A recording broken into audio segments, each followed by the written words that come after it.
Welcome folks, it's a Thursday, so that means Thors Day, and it's the Norse project update. Well, unfortunately, I haven't done much painting this week due to the fact I'm full of this cold and hot sweats and everything, so I've been struggling a bit with concentration. So what I thought I'd do was show you on my new turntable for this channel what I've painted fully so far and what's partially painted, where I'm at with the monthly target of some that I put out beginning of this month, and some new finds. So here we go in front of you. We have guy coming round to the front now with a sword and shield. He's normal rank and file. Then the next one coming round is a dwarf that was from one of the scenario packs in the 90s. He's got to be one of my dwarf heroes.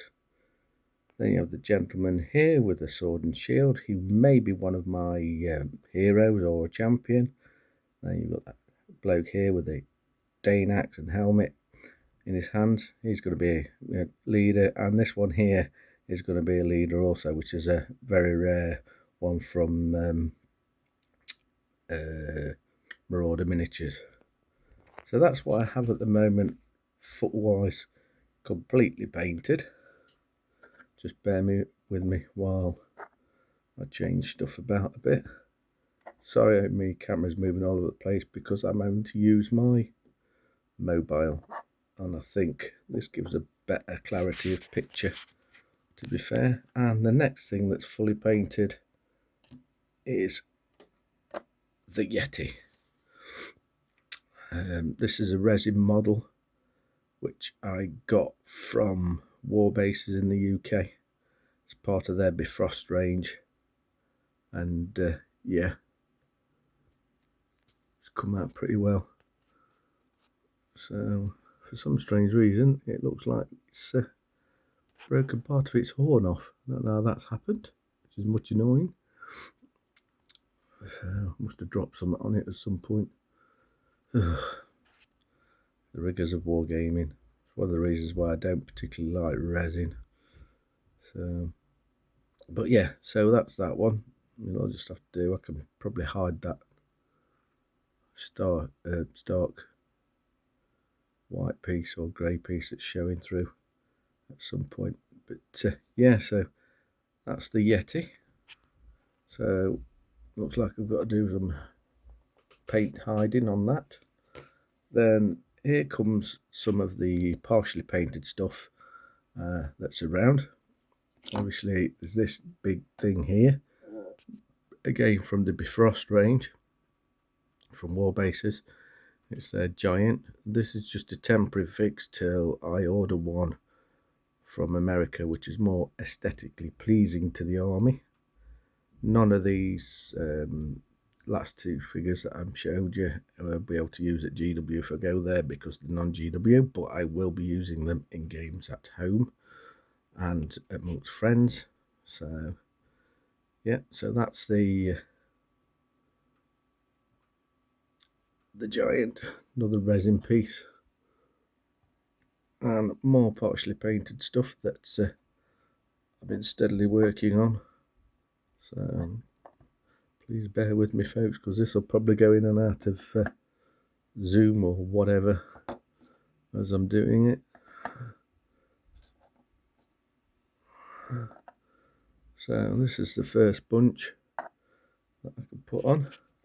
So of course the first one here is Gandalf figure from 1980s. I thought I'd make a nice wizard for the thing. And then you've got the Horn and Axe Man, which I'll use in my Huskarls. You've got an unarmoured bloke here I could use as Bondio or whatever with double-handed axe. You've got another guy coming around with double-handed axe.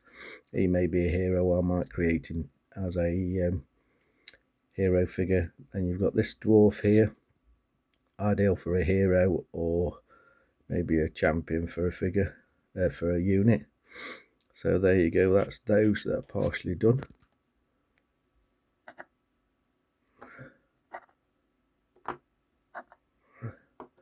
Now to make space for the next bunch. do excuse me a moment. So there's some more coming on now.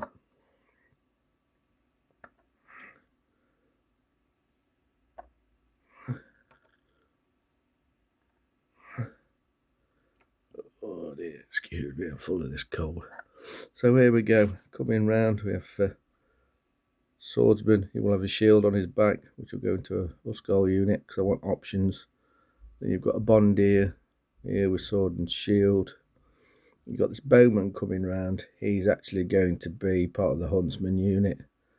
And this guy here's got armour on, double-handed axe, shield. Well, your Bondier can't have him in the first set of rules in armour, so he'll have to go into the Huskarls. And then you've got a secondary figure, again, in the same post as the first one. He'll be going into Huskarls with swords and shields. So, there you go, folks. That's some more. Sorry about this, you'll just have to bear with me.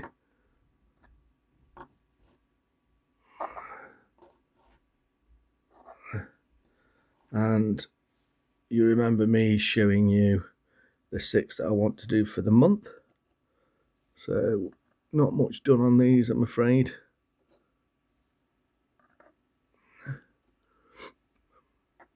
Tell you something about a big ad when this cold flu type thing goes. I'm sick of snivelling and stuff. So, here we go. This is the 6 that was shown for the monthly target to get more done on. Now, the only one that's had more done on is this one coming around here. He's definitely going to be a hero within the Norse Dwarves. Here was Borrick's Blood Axe from the Dwarves of Legend box set from the 80s. And you've got this one here, which is a Marauder miniature spearman. This one here, which is a double-handed hammer. Sorry, I'm trying to just lighted. Spearman, sword and shieldman. These were one of the 5 that Colin Dixon did as Norse themselves, and another Marauder miniatures one. So yeah, so that one's coming along quite nicely. There's a lot of detail on it, and me being the megalomaniac I am for painting, I can't just do 1 or 2 coats of colour. I end up doing more, which is mad really. This is why my armies take so long. So went on eBay and found a couple of figures that were a very good price. One of them's this. I don't know whether you'll be able to notice him very well, but it's an old figure from 84, 85, that sort of period. It's one of the dwarves. I thought he'd be nice in a unit with hand weapon and shields. Nice cloak on his back, lovely flowing hair with, you know, plaits in it and what have you.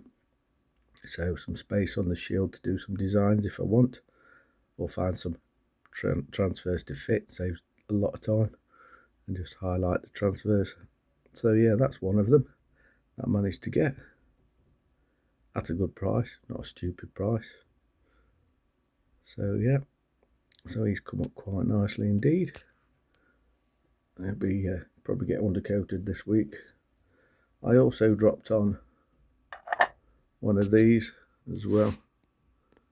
It was, obviously it should be stood up, but it's one of the original Foundry figures, under £5, which is always a bonus.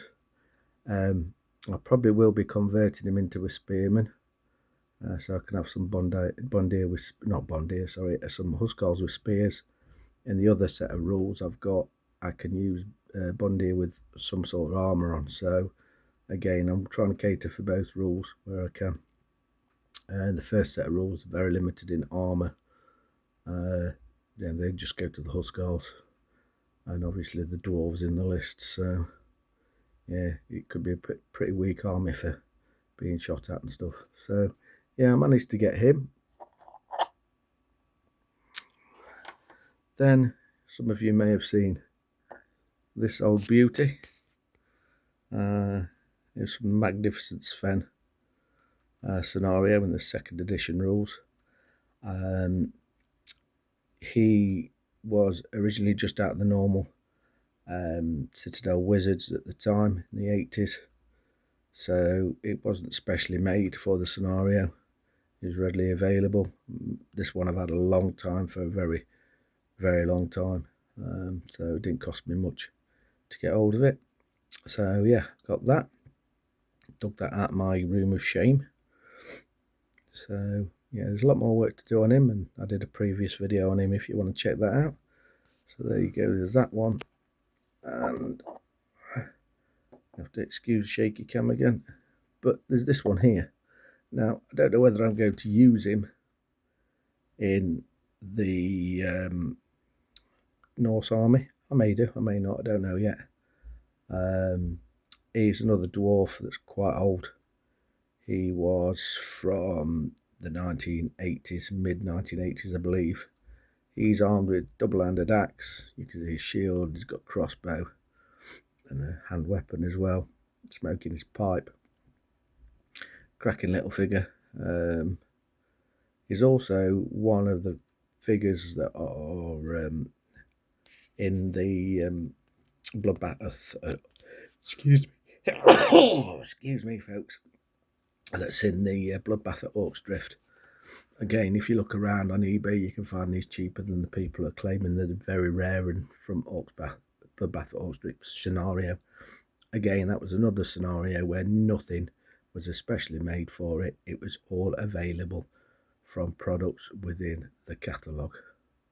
So yeah, so again, I don't know whether he's going to end up in the Norse army or not, but I just thought I'd show him off. So that's where we are at the moment. Sorry for snivelling, folks. So yeah, once again, thank you for tuning in. If you've got this far, please like, share. If you haven't subscribed yet, please subscribe. It'd be much appreciated. To those of you, excuse me, to those of you who have just subscribed over the last few days, I thank you very much. It's most humbling. I hope you enjoy the channel. I'll try to do as much content as possible. I don't just do fantasy stuff, I do historical stuff as well. So folks, enjoy your day, happy wargaming, and I'll catch you later on today with some more stuff to do with the Norse Army project. Okay then folks, take care, bye.